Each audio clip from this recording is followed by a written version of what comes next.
hian tlabung kan thleng chia hei foreign kal kan tuma bangla lampang kan pan don ani a hei tlabung kan thleng ani a tlabung tuipui te kan enkual zoi zoi nga chuanin long mangin foreign kan pananga bangla lampang te kan juk fang zoi zoi nga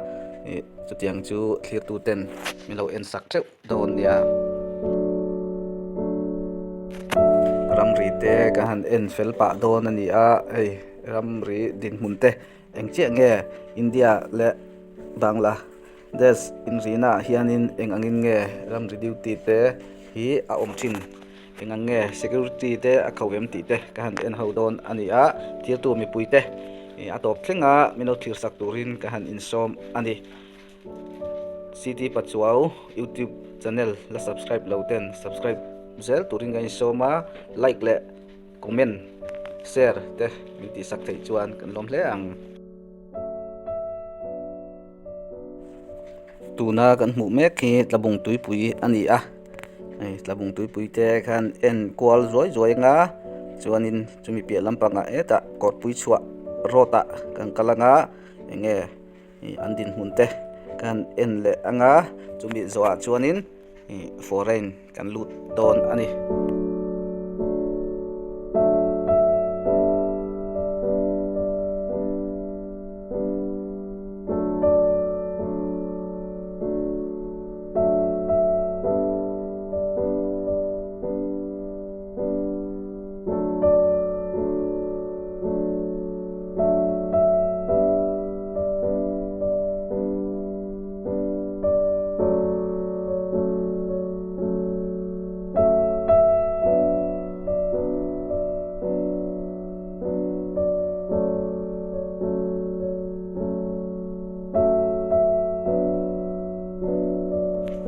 helai mun hi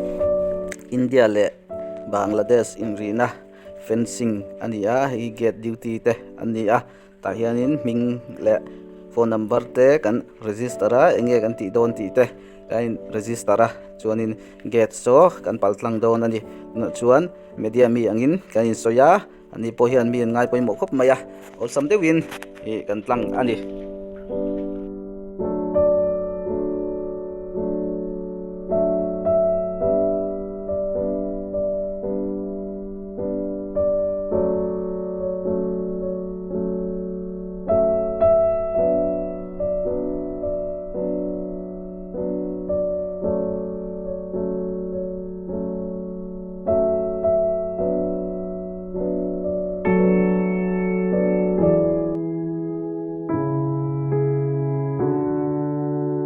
kan muang khan hei fencing velte ania chuanin kha gate kan paltlang to hei fencing omdan ania India le Bangla in rina fencing ania hian ani top maya in lu tlang ol em maya an fencing na hi tiang hi ania chu wang chuanin engtik lai pon Bangladesh atangin ramdang mi India rama na satakin aron lut thina fencing hi abei tham em awangin mi olsam deuin an lut thina lai muna po mi an tam to kop maya India khole tui nilo angchi te chu wang chuanin hei kan thlirang hianin fencing chu tiang mai hi ani a kan sokar pon an ngei sakwe deuh sela kan du kop maya chu wang chuanin kan ril ruwa kan ngei ven deuh wangin kan thlir deuh thuak tu kan ni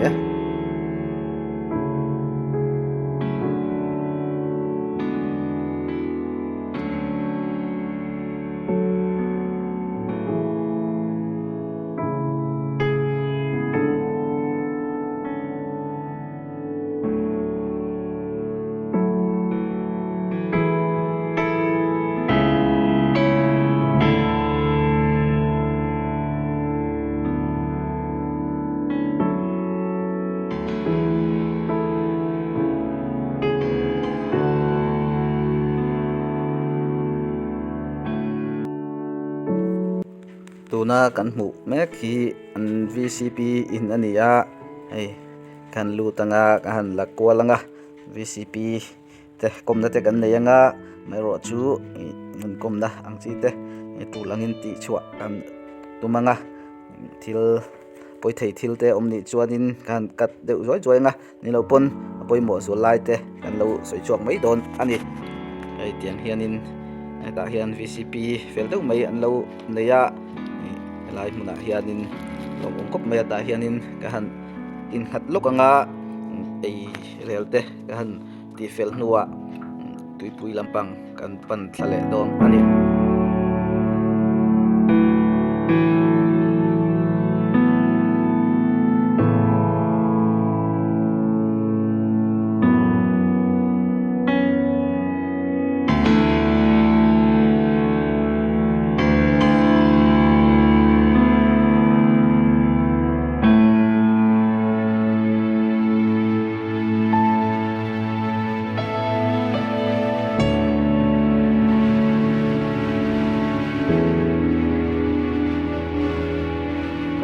tuna kan hmu ta khan VCP ni a VCP in po nuam khop mai a yang hi an ko sak phung le an nun phung ani a anuam mel khop mai a ni pon kan lakal ngai lo poka nuam pati khop mai lai ang anin sak dan te mun ma te nuam sing khop mai a tuipui kama om man ni poka tiang hianin din mun te kan enkwal zoi zoi don ani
VCP in kan chua san le to a chuanin fencing lampang kha kan pan lenga chutatang chuanin luipui lampanga kan han liam thale don ani a bangla ram kan zuk kal don ani a chuwang chuanin thlir tu mipui ten uluk taka lo en turin ka han in som ani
bangla gas burte mu khat viawa hi an bangla gas burania alian vak lawa ani gas bur hi chu atiang deuh hlir hi an mang ani arit po arit lo khop mai kg som pani ti borvel ani hi tuna chuan longa kan chuang tananga bangla lampang kan pan wang don ani long po chuang ngai lova ai nuam kop maya bot ania kan chuan nei engine nei ania abi po pencheng kop maya chuanin tlan chak duk lova chak tua chuanin amai ro chu chak ve viau thokhat chu ania kan kal rei lo tura ngai la takar khat le atan ve vel kan long kan chuanin kan sing mấy tura ka han ngai ya han chuang deuh wang don ani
helai tui chu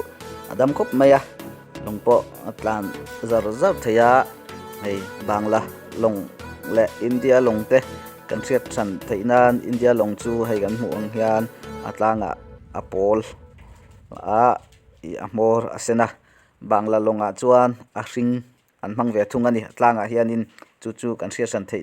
dan ani a india longa hianin india flag te an ta deuh tlang puya ini chu flag tar lovin han kal ania bangla long chu a hring deuh wat ani ina long te kan lo lak huna khanin kan lo se don ya bangla long chu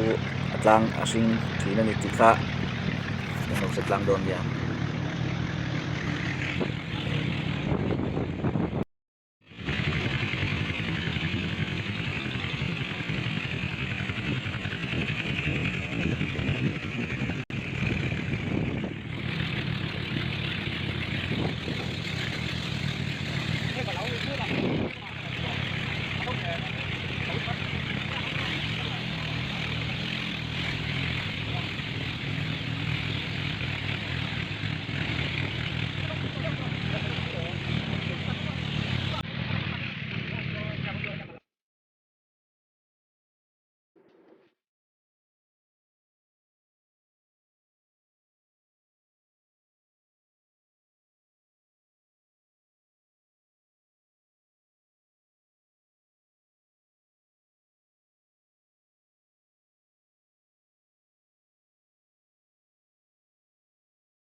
lui pui dunga ei anin zam thla zut mai a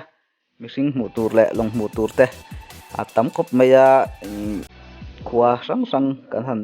paltlang dawn ani a chuwang chuanin a hmuh nawm dawn a tirtu te top tenga min lo en sak turin ka han som chu ani city pachuaw youtube channel la subscribe lo ni chuan lo subscribe la like le comment share te min lo ti sak thin turin khawngei na ka han dil ani e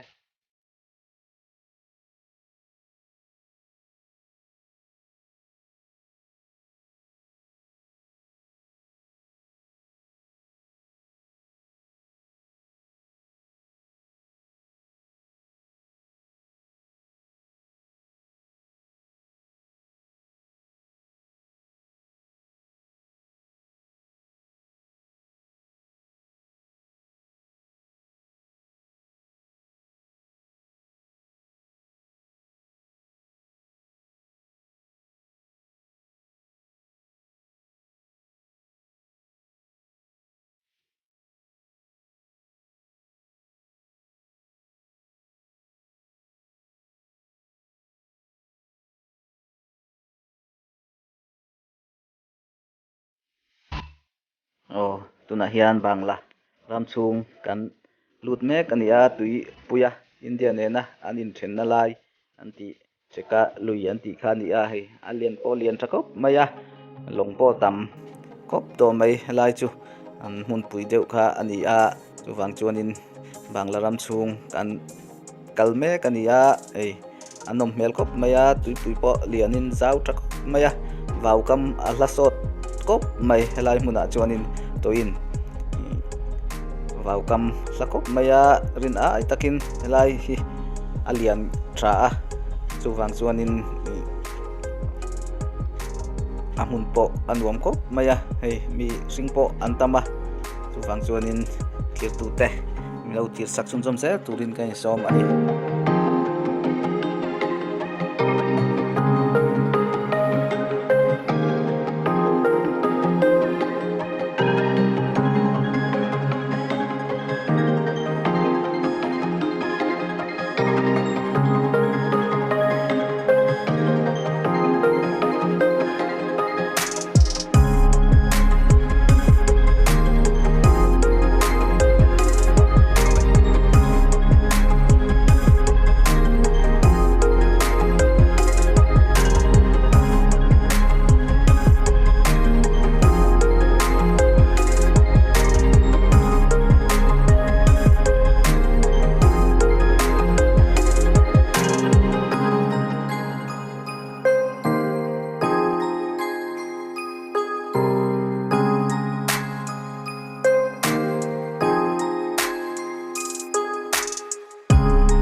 bangla ram chung ania enge sangha din hunte riat nan bom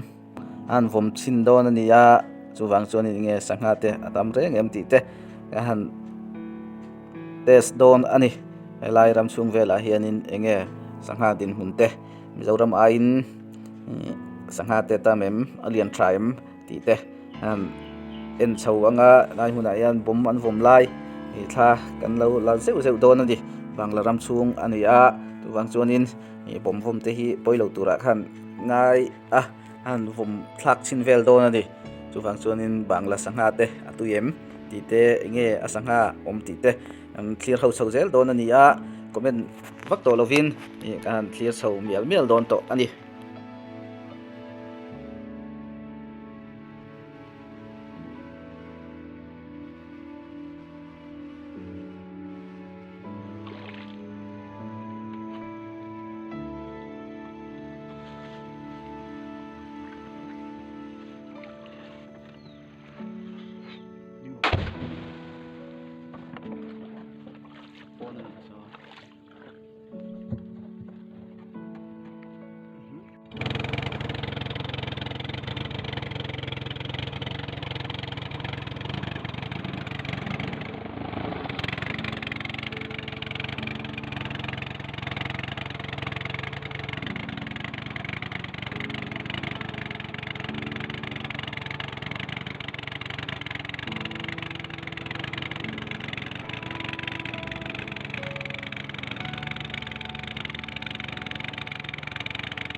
hianin trikakai a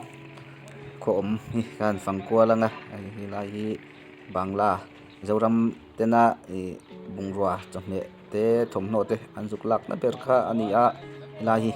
kan fangkualanga dora te hian eng pengen sora dor te hi nge hilai hianin bungruan zu la de bera chu chu han lakwal tuak tuakanga lai hianin enge an sora nge dor te lian hlomem ti te kan enkwal anga chuanin hozai kan rel to mai don ani lai muna bangla ram kan fan na chu kan du tok to don ani